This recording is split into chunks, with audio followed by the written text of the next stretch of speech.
को एक अपने चीज मनाते हैं। छोटी सी राकेश जी या महेंद्र जी मुझे बता दीजिएगा, मुझे पता है लेकिन मैं दर्शकों की जानकारी के लिए भी चाह रहा था कि मोहर आप लोगों की लग जाए।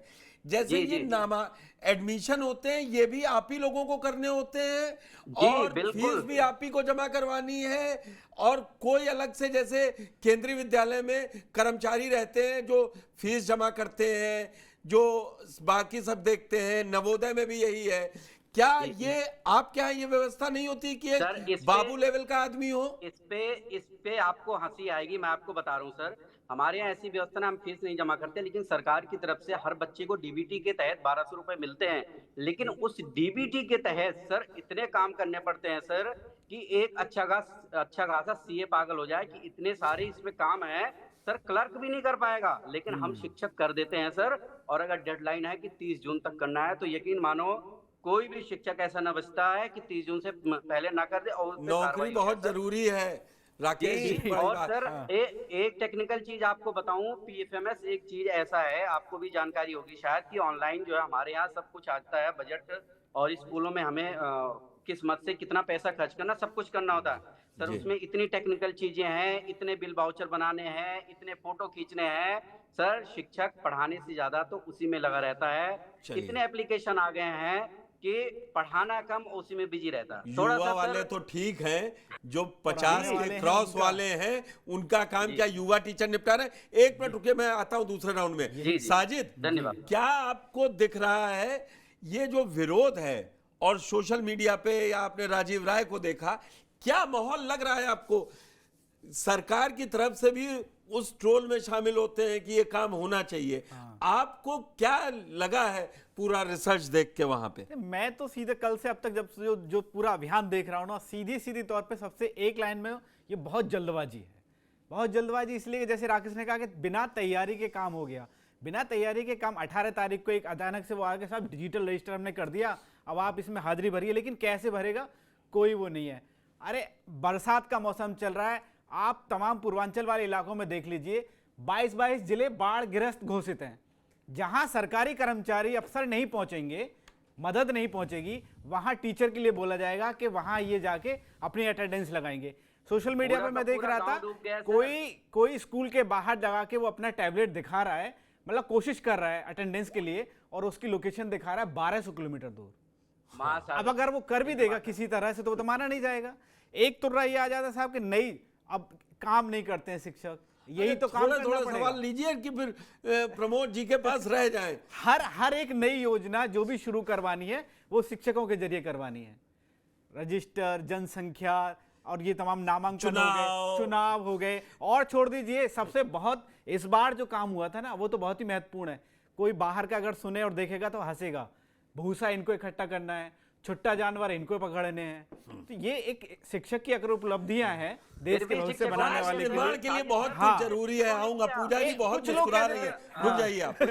पूजा भी शिक्षकों ने काम किया, 100% काम फिर भी किया, बिल्कुल किया। अब जिम्मेदार नीति निर्धारक दो लोग मेरे पास बैठे हैं, जो एक विपक्ष में एक सत्ता पक्ष में। बड़ा मुस्कुरा रही है पूजा जी, ऐसा लग रहा है आपके समय में, कार्यकाल में पूरी तरीके से शिक्षक खुश थे, इसीलिए हंस रही, या आप लोगों की तो 24 से लॉटरी लगनी शुरू हो गई? 6 लाख शिक्षक नाराज, हिसाब लगा के अखिलेश यादव बता देंगे कि एक परिवार में 5 लोग 5 लोग रख लीजिए तो 6 पंचे 30 लाख, मतलब 14 लाख वोटर तैयार है आपका। पुष्कर जी, पहली बात तो मैं क्लियर कर दूं, मेरे मुस्कुराने का कारण ये था कि मैंने प्राथमिक विद्यालय से ही पढ़ा हुआ है। तो मुझे याद आ रहा था कि जब हम प्राथमिक विद्यालय में पढ़ा करते थे तो कैसा होता था। मुझे वो भी याद आया कि हम स्कूल चलो ये नारा है लेके बहुत खुश थे पूरे, क्योंकि हमें पूरे गांव घुमाया गया था, 2-4 गांव हम लेके गए थे, ये चलो स्कूल चलो ये नारा जो है पूरा गाना याद करके। तो उस वक्त जो है हर महीने जो हमें अनाज मिलते थे, यूनिफॉर्म मिलता था, किताबें मिलती थी, और शूज के लिए पैसे आते थे। और जब मैं प्राथमिक विद्यालय में पढ़ती थी उस वक्त मुलायम जी की सरकार थी। और जो वजीफा मुझे तभी पता चला था कि जो मुझे कैटेगरी वाइज पता चला, वो तब पता चला था कि जो एससी कैटेगरीज के लोग हैं उनके लिए वजीफा आता है, शायद वो स्कॉलरशिप अब कहा जाता है। तो उस वक्त हमने जाना था। तो मुझे लगता है तभी उस वक्त जो है हमारे एक गुरुजी थे, हम लोग उस वक्त गुरुजी पंडित जी का कल्चर था। कि जो हेडमास्टर हुआ करते थे उसको पंडित जी, फिर बाकी जो यंग होते थे उनको गुरुजी कहते थे। और उस वक्त भी जैसे बोले कि औचित्य आते थे निरीक्षण करने के लिए, तो उस वक्त मौलवी जी आया करते थे। हमें नहीं पता उनकी पोस्ट क्या थी, पर जो मौलवी जी आते थे निरीक्षण करने के लिए, तो वो कुछ होते थे जो पढ़ने में अच्छे बच्चे होते थे, उनको ला करके 10-15 बच्चों को वो आलेख दिया करते थे और डिफिकल्ट वर्ड देते थे कि इसको आलेख में क्या आता है, मैथ में अरे क्या आता है। डिजिटल पे मैं आज बताइए भी मैडम, चाहती हूँ, बहुत बिल्कुल। टाइम 1 ज्यादा घंटे पीछे का चली है जा और रही हैं आप। प्रमोद जी को मुझे 10 मिनट देने कम से कम। डिजिटल पे मैं आती हूँ, डिजिटल पे मैं आती हूँ। तो मुझे लगता है कि शिक्षक के डिजिटल पे पहले डिजिटल उनको साइन करने से, अटेंडेंस लेने से ज्यादा जरूरी है पहले कि स्कूल में जो आपने स्मार्ट क्लासेस बनाए हैं वो किस तरीके से चल रहे हैं। अभी जो सबसे बड़ा मुद्दा मुझे लगता है, जो मैं प्राथमिक विद्यालयों में देखती हूँ, जैसे आपने कहा नहीं, उन्होंने बोला कि 6 साल के बच्चे का एडमिशन लेंगे, और अभी जो लड़कियों का 6 साल के बच्चे का एडमिशन लेंगे और वो जो 5वीं क्लास में पहुंचे 10 साल के होंगे, जो अर्ली मेंस्ट्रुएशन आ रहे हैं, वो एक इशू है जो आप एजुकेट नहीं करते बच्चे को। अभी आप नवोदय विद्यालय में चले गए तो वहाँ पे फ्री सैनिटरी पैड्स मिलते हैं, और यहाँ पे एजुकेशन ही नहीं है। एनीमिया फीमेल्स में सबसे ज्यादा पाया जाता है और ग्रामीण फीमेल्स में सबसे ज्यादा पाया जाता है। मुझे लगता है अभी बहुत सारे कोर मुद्दे हैं जिन पे वर्क करने की जरूरत है। शिक्षक की समस्याएं हैं। मेरे साथ का शिक्षक है, वो 8 साल हो गए, अभी तक प्रमोशन नहीं हुआ है। मेरे साथ का शिक्षक है, इकलौता शिक्षक है। मैं जो विद्यालय का नाम बता दूं, सिद्धार्थ नगर में है प्राथमिक विद्यालय गाय घाट।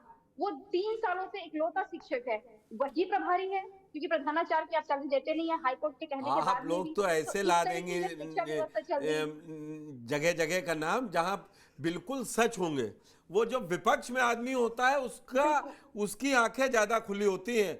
जो स्टेडियम के बाहर से मैच देखता है वो ज्यादा बढ़िया बताता है कि कौन बल्लेबाज किस गेंद पे 6 मार सकता है। इस समय आप अकाउंटेबिलिटी कम है तो आप वही बताएंगी। नहीं, परेशानियां बहुत हैं। नहीं, मैं मुझे खुद इस मंच से कह रहा हूं, जी। शिक्षकों को की बात तो सुननी मुझे चाहिए लगता है और कि एक पहले तरफा वो फैसले से पहले जरूरी है कि उनको आप एक शिक्षा पे वर्क पेज पे करिए। लाना हाँ, चाहिए। जरूरी है शिक्षा पे वर्क करिए।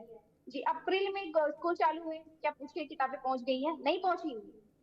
आप टीचर से अटेंडेंस चाहते हो, हम नहीं कहते कि टीचर से आप अटेंडेंस मत लीजिए। पहले को वो कमियां तो हमेशा से रहती आई हैं, कमियों को दूर करने पे वर्क करना चाहिए था। मुझे लगता है कि जो सरकार है वो हमेशा ये टारगेट करती है कि सारी रेस्पॉन्सिबिलिटी किसी एक पर पिन अप कर दिया जाए, चाहे वो कोई भी मुद्दा हो, चाहे पेपर लीक का मुद्दा रहेगा, अब चाहे ठीक हाथरस है, का मुद्दा हो, तो भी वो चाहते हैं कि किसी पे पिन अप कर दें। इनकी प्रवृत्ति इस तरीके की है। इनकी प्रवृत्ति इस तरीके की, सारे मुद्दों को उठा करके किसी एक इंसान को टारगेट करिए या किसी ग्रुप ऑफ पीपल को टारगेट करिए, एंड इन दैट मतलब रेस्पॉन्सिबिलिटी उनको दे दिया जाए और खुद ना लिया जाए। शिक्षक की परेशानियां हैं, आज से नहीं पहले भी थी, अभी धीरे धीरे मुझे लगता है कि स्तर बढ़ना चाहिए था जिस तरह से डिजिटलाइजेशन आ रहा है। पर अगर आप प्राथमिक विद्यालय में चले जाएंगे, जब आपने पढ़ा होगा, जब मैंने पढ़ा होगा, तो आप देखेंगे स्तर गिरा हुआ है। तो बढ़ना चाहिए था ना। शिक्षक अच्छे हैं, मैं नहीं कहती शिक्षक है, मेरे साथ वाला पढ़ाने वाले तो बिल्कुल अच्छा है, मैं जानती हूँ। अगर राकेश नीचे जी बैठे आता हुए हूं शिक्षक आप पास। बिल्कुल अच्छे हैं, लेकिन सर फिर भी स्तर गिरा एक हुआ है, मिनट तो वो लूंगा। स्तर गिरा क्यों हुआ है, ये मैटर करता है। हाँ मेरे बोलिए। पास सर, जी मेरे पास क्वेश्चन बहुत हैं सर, परेशानियां बहुत है, और मैं बार बार इसलिए इंटरप्ट हो रहा हूँ क्योंकि शिक्षक मुझे कॉल करके बताना चाह रहा है कि ये भी बोलो वो भी बोलो।